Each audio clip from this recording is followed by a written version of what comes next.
सर्व मित्रांना विश्वासात घेऊन सगळ्यांची अतिशय चांगल्या पद्धतीनं संवाद साधून या निवडणुकीमध्ये त्यांनी मला या ठिकाणी उमेदवारी दिलेली आहे. आणि आत्ताच आमच्या अध्यक्षांनी सांगितल्याप्रमाणे मला खात्री आहे की आजतागायत धाराशिव जिल्हा असेल, नाशिक जिल्हा असेल किंवा बीड असेल, आपण नेहमीच चांगल्या गोष्टीला समर्थन सातत्यानं आपण दिलेलं आहे. ती कुठलीही निवडणूक असो. आणि म्हणून आम्ही ज्या ज्या वेळेला निवडणुकीला सामोरं जातो त्यावेळेला आपण एक चांगला विचार करतो. आणि निवडणुका म्हणल्यानंतर विचारावर निवडणुका होतात, व्यक्ती नव्हे. आणि म्हणून आज आपण देशामध्ये, राज्यामध्ये भारतीय जनता पक्षाचा आणि महायुतीचा जर आपण विचार पाहिला की सर्वांना बरोबर घेऊन जाणं,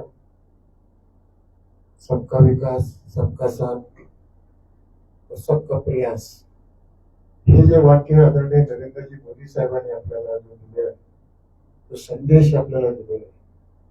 आणि या माध्यमातून आज देशाचा विकास होतोय, राज्याचा विकास होतोय. आणि अशा या विकसित महाराष्ट्रासाठी, विकसित देशासाठी आणि एवढं प्रगल्भ लोकशाही असलेला हा आमचा देश आणि राज्य, त्याच्यामध्ये निवडणुकीला आजतागायत खूप मोठं महत्व आपण सातत्याने दिलेलं आहे. म्हणून माझी एवढीच विनंती आहे, आपण सगळे नेहमीच भेटणारे, बोलणारे, चर्चा करणारेच लोक आहोत.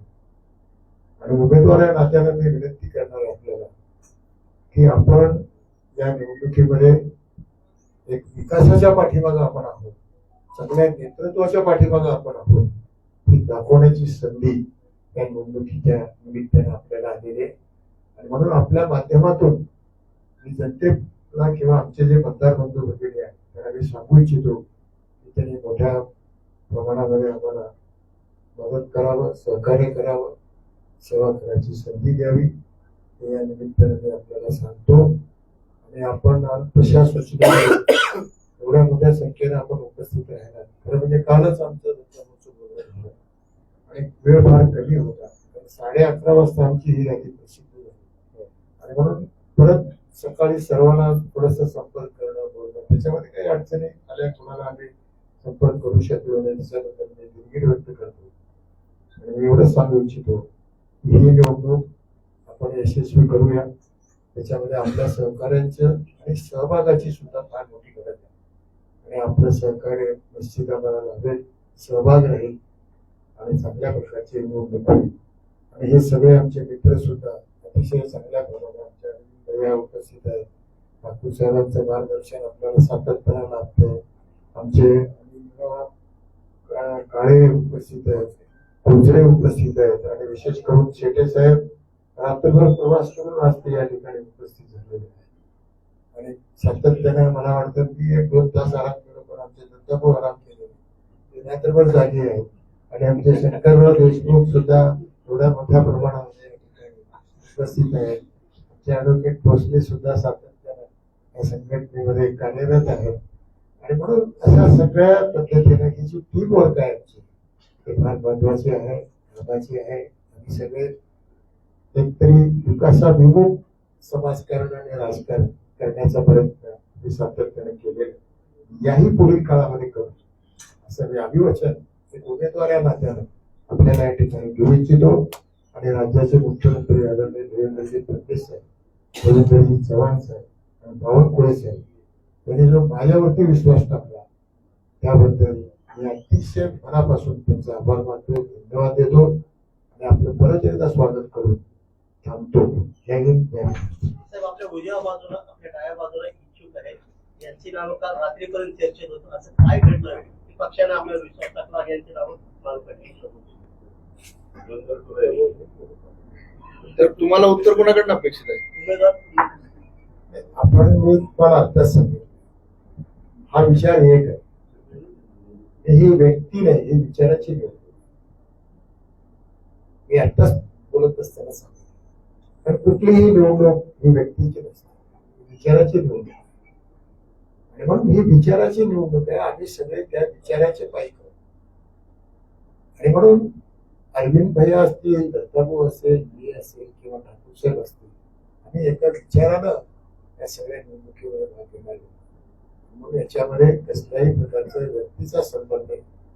हा विचार कसा आपल्याला जोपासता येईल, वाढवता येईल, या संबंधीचा प्रयत्न या निवडणुकीच्या माध्यमातून करू, एवढं मी आपल्याला सांगू इच्छितो. महेश देशमुखनं आता असं सांगितलंय की भाजपबरोबर आमची लढाई नाही सध्या, भाजपमधील एका टोळीची लढाई आहे. यावर आपलं काय मत आहे? पत्रकाराशी बोलताना त्यांनी सांगितलं. नाही, मला काय म्हणायचं आहे की पक्षाचं ज्या वेळेला पक्षाच्या माध्यमातून आपण निवडून लढवतो, माझी विनंती आहे की आमच्या विरोधी मित्रांना सुद्धा, विरोधी पक्षाच्या लोकांना सुद्धा, की त्यांनी निवडणुकीमध्ये पक्षाविषयी बोला, पक्षाविषयी चर्चा करा. आणि आम्ही ज्या पद्धतीनं निवडणुकीला सामोरं चाललोय त्या सगळ्या गोष्टीचा विचार, आणि म्हणून अनावश्यक चर्चा करणं हे सुद्धा मला वाटतं निवडणुकीमध्ये बरोबर नाही. एक प्रश्न असा आहे की मागच्या वेळी भारतीय जनता पार्टीला या मतदारसंघातून संधी मिळाली होती, त्या उमेदवारांनी मागच्या 6 वर्षात काय केलं ते थोडंसं जरा म्हणजे त्या अनुषंगाने तुम्ही आता या पुढच्या काळात समजा आमदार म्हणून तुम्हाला संधी मिळाली तर काय करणार आहात? आताच मी आपल्यापैकीच काही मित्रांनी मला या ठिकाणी विचारलं की आता या मराठवाड्यासाठी तुमचं काय विचार आहे किंवा काय स्वप्न आहे, आणि आपण मराठवाड्यासाठी काय करणार. खरं म्हणजे आता 3 जिल्हे तर आलेच, धाराशिव, लातूर आणि बीड आहे, आणि उर्वरित जिल्हा म्हणजे मराठवाड्यातले सगळे जिल्ह्यातले प्रश्न जवळपास सारखे आहे. मग तो पाण्याचा प्रश्न असेल, रस्त्याचा असेल, गृहबंदीचा असेल, आरोग्याचा असेल, या सगळ्या बाबी जवळपास अगदी सारखे आहे.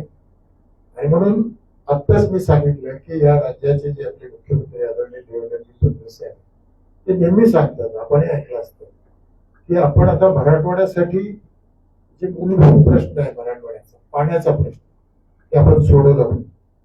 आणि मराठवाडा खऱ्या अर्थानं दुष्काळमुक्त झाला. हा जो एक मोठा विषय आहे ते आपल्यासाठी फार मोठा महत्वाचा विषय आहे. कारण आपण दुर्दैवानं 2-2 पिढ्या, 3-3 पिढ्या आपण दुष्काळ कसं फार मोठा त्याचा आपण भोगलो ते आपल्याला माहिती. म्हणून निश्चितपणानं या पुढील काळामध्ये मराठवाड्याचा विकास झाल्याशिवाय राहणार नाही, हे मी आज आपल्याला ठामपणानं सांगू इच्छितो. दत्ताभाऊंचं नाव पाठीमागं परत असताना आपली जडणघडण जी आहे ती काँग्रेसमध्ये झाली, मात्र आता आपण भाजपमधून निवडणूक लढवत आहे. ज्या हक्कासाठी आपण काँग्रेसचा प्रचार प्रसार केला, आता त्यांच्याच विरोधात आपल्याला ही निवडणूक लढवायची आहे. तुमच्या नेमक्या भावना काय आहेत? नेमके एक तरी असा विषय आहे, आणि जिथं जिथं काम केलं त्या ठिकाणी अतिशय प्रामाणिकपणा, निष्ठेनं, आणि त्या त्या ठिकाणी त्या त्या वेळेला त्या त्या पदाला कसं न्याय देता येईल या संबंधीचा प्रयत्न आम्ही सातत्याने केला. यापूर्वी पण केलंय, आताही करतोय आणि भविष्यातही करतोय. आणि म्हणून आजची ही निवडणूक किंवा आमचं जे काही आजचा काय झालेलं काम आहे त्याच्या 3 गोष्टी प्रामुख्याने मी आपल्याला सांगू इच्छितो की प्रामाणिकपणा, निष्ठा, पारदर्शकता आणि त्या पदाला न्याय द्या. त्या गोष्टीवर अधिक भर आम्ही सातत्याने दिलेला आहे. म्हणजे आज उमेदवार या नात्यानं आपल्याला सांगू इच्छितो की याच धोरणानं, याच विचारानं आम्ही याही पदाला जर आपण संधी दिला तर न्याय देण्याचा निश्चितपणानं प्रयत्न करू. दत्ताभाऊंचं नाव पाठीमागं पडून आपलं नाव पुढे आलं. कालपासून सोशल मीडियावर पोस्ट फिरतायत की जुन्या कार्यकर्त्यांना परत पुन्हा एकदा पक्षानं न्याय दिला नाही आणि आयात उमेदवार माती मारला. या नाराज पक्षातल्या कार्यकर्त्यांचं आपल्याला काय फटका बसेल का? एक तुम्ही विरोधाचा भाग म्हणून नाही, सहज सांगतो, दत्ताभाऊच्या समर्थनामुळेच मला उमेदवारी मिळाली. सोशल मीडियावर तर तशा पोस्ट फिरत आहेत. पण दत्ताभाऊंचं समर्थन, माझं समर्थन आणि अरविंद भैयाचं समर्थन किंवा आमचे शेटे साहेबांचं समर्थन, हे सगळे आम्ही एका पक्षात काम करणारे लोक, कार्यकर्ते. आणि म्हणून कुणाचं नाव मागे पडणं, कुणाला पुढे येणं, कुणाला उमेदवारी हा काही विषय नसतो.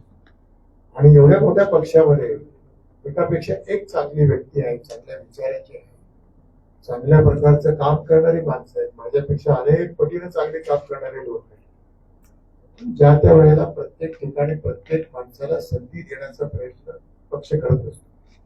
जिल्हा परिषद आणि नगरपालिकेचे सदस्य या निवडणुकीमध्ये मतदार आहेत, तर त्यांचे काही प्रश्न आहेत. त्यामध्ये महत्वाचा प्रश्न जो आहे तो समन्यायी निधी वाटपाचा प्रश्न आहे. तर त्या प्रश्नाबाबत आपण काय भूमिका घेणार, त्या प्रश्नाबाबत आपण कोणती भूमिका मांडणार किंवा त्याच्यामध्ये एक आहे की ज्या त्या भागातल्या ज्या नगरपालिका आहेत, जिल्हा परिषद आहे किंवा त्यांना विकासाच्या नगरपंचायत आहे, तिथे जे विकासाची कामं आहेत त्याच्यामुळे जिथे लोकांची अडचण निर्माण होते, तिथे आता या सगळ्या भागामध्ये प्रामुख्याने कुठले प्रश्न असतात, दिवाबत्ती, सडक, पाणी, आरोग्य, आणि म्हणून या सगळ्या गोष्टी नागरिक सुविधा म्हणून आपण त्याच्याकडे पाहतो की कुठल्या नगरसेवकाला निधी कमी मिळाली किंवा कुठल्या पक्षाला निधी कमी मिळालं, असं काही विचार करून आपल्याला चालत नाही.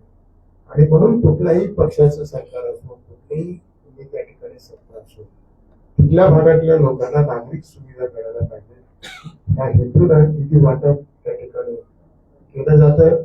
समजा जर असं का असेल तर आम्ही जरूर लक्ष देऊ. धाराशिव जिल्हा परिषदेमध्ये असा आरोप होतो की समन्यायी निधी वाटप होत नाही आणि ती जिल्हा परिषद आपल्याच ताब्यात आहे, भाजपच्या ताब्यात आहे. ठीक आहे, त्याच्यात आपण लक्ष देऊ. आपण तीन जिल्ह्याचा मतदारसंघ आहे, 3 जिल्ह्याचा मतदारसंघ आहे, हो, लातूर जिल्हा आणि धाराशिव. त्यापैकी लातूर आणि धाराशिवचे तुम्ही प्रतिनिधित्व केलेलं आहे.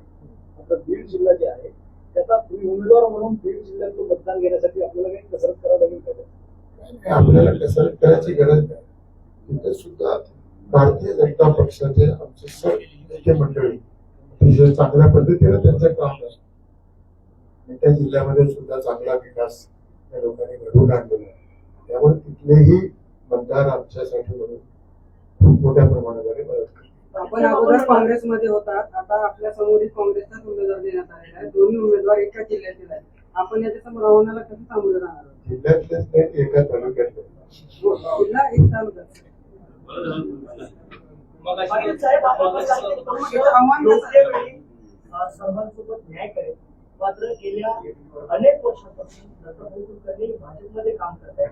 तुम्ही 3 वर्षापूर्वी आला, तुम्हाला उमेदवारी मिळाली आणि गेल्या अनेक वर्षापासून काम करणाऱ्या कार्यकर्त्याला उमेदवारी दिली जाते. तुम्हाला वाटतं न्याय झाला असं वाटतं? मला असं वाटतं की या प्रश्नाचं उत्तर मी द्यावं, कारण मी स्वतः असेल किंवा इथे व्यासपीठावर बसलेले अनेक जण या स्थानिक स्वराज्य संस्थेच्या उमेदवारीसाठी इच्छुक असते. भारतीय जनता पार्टीमध्ये लोकशाही व्यवस्था खूप बळकट आहे. त्यामुळे भारतीय जनता पार्टीच्या साध्या कार्यकर्त्याला सुद्धा आपल्या पदासाठी इच्छा व्यक्त करण्याचा अधिकार आहे. आणि तशी इच्छा पक्ष संघटनेतल्या योग्य ठिकाणी व्यक्त केल्यानंतर तुमची इच्छा पूर्ण व्हावी किंवा तुम्हाला ती जबाबदारी मिळावी. माननीय खोत्रे साहेब, 2 मिनिट, तुम्हाला ती जबाबदारी मिळावी यासाठी तुम्ही प्रामाणिकपणे प्रयत्न करत असता, परंतु तुमच्याबद्दलची भूमिका किंवा तुम्हाला कुठल्या जबाबदारीसाठी, तुम्ही कोणत्या कामासाठी योग्य आहात, कोणत्या कामासाठी, कोणत्या दायित्वासाठी तुम्ही योग्य आहात याचा निर्णय पक्ष संघटन करत असतो. काल रात्रीपर्यंत पक्ष संघटनेला निर्णय करेपर्यंत आम्ही सगळे इच्छुक होतो का होतो, पण पक्षाने ज्या वेळेला माननीय बसवराज पाटील साहेबांचं नाव जाहीर केलं, दुसऱ्या मिनिटाला मी त्यांच्या संपर्कात आलो, अरविंद भैया माझ्या संपर्कात आले, आम्ही सगळेच व्यासपीठावरचे. आणि जे बसवराज पाटील साहेब म्हणाले की दत्ताभाऊ तर रात्रभर जागे होते, तर त्याचं कारण असं होतं की ऐन वेळेला फॉर्म तयार करणं, सगळी व्यवस्था लावणं, सगळ्या लोकांना निरोप देणं. आणि धाराशिव जिल्ह्याला या विधान परिषदेमध्ये उमेदवारी मिळाल्यामुळं स्वाभाविक आहे की दत्ता कुलकर्णीवर जिल्हाध्यक्ष म्हणून, कारण मागच्याही वेळेसची निवडणूक ही ज्या वेळेला माननीय सुरेश दस साहेब लढले त्याही वेळेला मी जिल्हाध्यक्ष होतो, माननीय ठाकूर साहेब आमदार होते, प्रदेश सरचिटणीस होते. आणि त्याची जबाबदारी किंवा तो जो अनुभव आहे तो विजयाचा अनुभव, त्याची पुनरावृत्ती आपल्याला परत करायची. त्यामुळं दत्ताभाऊ इच्छुक होते का, अरविंद भैया इच्छुक होते का, आता याला काल रात्री यादी जाहीर झाल्यानंतर माझ्या योगायोगानं माझ्या लेखीचं काही महत्व राहत नाही. आणि आपल्या सहकारी मित्रांनी जो प्रश्न विचारला की आपण अनेक वर्षापासून काम करतो, तर माझ्यासारख्या साधारण कार्यकर्त्याला भारतीय जनता पार्टीने संघटनात्मक अनेक पदं दिली आणि 2 वर्ष म्हणजे 2 टर्म जिल्हाध्यक्ष, केंद्रात राज्यात सरकार असताना दोन्ही टर्म मला जिल्हाध्यक्ष करायचं काम भारतीय जनता पार्टीने केलं. जिल्हाध्यक्षपद किंवा प्रदेशाध्यक्षपद, राष्ट्रीय अध्यक्षपद, बूथ अध्यक्षपद, मंडल अध्यक्षपद, ही जी अध्यक्षपद आहेत ही अध्यक्षपद भारतीय जनता पार्टीच्या घटनेमध्ये अनमोल आणि अनन्यसाधारण असं महत्व ठेवलं. त्यामुळे इतक्या महत्वपूर्ण पदावर मी काम करत असताना मला वाटतं की मी समाधानी आहे. मी इच्छा व्यक्त केली का केली, परंतु माझा पक्ष संघटनेनं पक्ष नेतृत्वाला माझ्यावर जी काही भविष्यात जबाबदारी देतील ती मी सक्षमपणे पार करेन. आणि आपण सगळे माझ्यावरच्या प्रेमापोटी हे प्रश्न विचारता हे मला माहित आहे. त्यामुळं मी आपल्या सगळ्यांना सांगत खूप छान पद्धतीनं आपलंही भविष्य उज्ज्वल आहे. आणि हे पाटील साहेब आमचे सगळ्यांचे, ठाकूर साहेब, पाटील साहेब सिनियरनं पालक आहेत ना आमचे, पार्टी बरोबर जिल्ह्यामध्ये ते पण काळजी घेतील आपली. धन्यवाद. थांबूया आपण आता. 988 मतदार आहेत. यामध्ये भाजपच्या आणि मित्र पक्षाचे मतदार संख्या नेमकी किती आहे? भारतीय जनता पार्टीचे 337 मतदान आहेत 988 पैकी. 199 मतं हे राष्ट्रवादी काँग्रेस पार्टी याची आहेत, घड्याळ चिन्हाची, आणि 88 मतं हे माननीय एकनाथ शिंदे साहेबांच्या शिवसेनेची. त्यामुळं 635 पेक्षा जास्त मतं आणि अपक्ष 107 मतं आहेत. मला विश्वास आहे. ते सांगतो सर, लेट मी फिनिश. 107 मतं जे अपक्षांची आहेत, त्या अपक्षांच्या 107 मतांपैकी 85 मतं आता आमच्या बरोबर आहे. त्यामुळं 750-800 मताच्या पुढं माननीय बसवराजी पाटील साहेब आपला विजय निश्चित करतील. आणि मी पत्रकार परिषदेच्या सुरुवातीलाच सांगितलं की माझी आणि व्यासपीठावर बसलेल्या सर्वांची ही जबाबदारी आहे की ही जागा 17 जागांपैकी सर्वाधिक मतांना निवडून आली पाहिजे. मला वाटतं आपल्या सगळ्यांना आता या पत्रकार परिषदेचा समारोप करताना सावंत गट आपल्याशी संपर्कात खोत्रे साहेब सांगा. खोत्रे साहेब आहेत. एकनाथ शिंदे साहेब आहेत म्हणल्यानंतर सावंतगड शिवसेना आता काय राहिले? जिल्हा परिषद एवढं झालं Yes. नाही. काय झालंय? आपण शेवटी पाहिलं आपण समारोप करूया आणि आपल्या सगळ्यांना एकत्रित स्नेहभोजन करायचं.